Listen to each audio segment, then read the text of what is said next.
কি রান্না করেছো?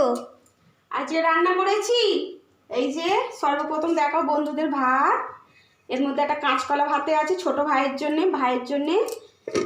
আচ্ছা, এখানে করেছি ডাঁটা আলু ঝিঙে দিয়ে মাছের তরকারি। এই যে ডাঁটা আলু ঝিঙে দিয়ে মাছের তরকারি। মা, আমার প্রিয় খাবার ঢেঁড়স আলু ভাজা করেছো? ঢেঁড়স আলু ভাজা করতে হবে?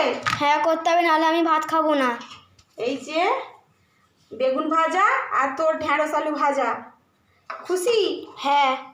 আর এখানে নোটে শাক দিয়ে উচ্ছে আলু বেগুন বড়ি টড়ি দিয়ে সব রকম দিয়ে চচ্চড়ি। আজকের এই রান্না হয়েছে বন্ধুরা।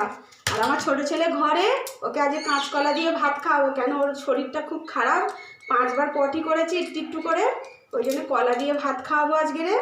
জ্যান্ত মাছের জন্য বসতে থেকে জ্যান্ত মাছ আসেনি, তাই আজকে কলা দিয়ে ঝোল হয়নি। আজকের এই রান্না হয়েছে। চলো, ভিডিওটা ভালো লাগলে একটা লাইক করো, আমাদের পাশে থেকো। চলো, টাটা।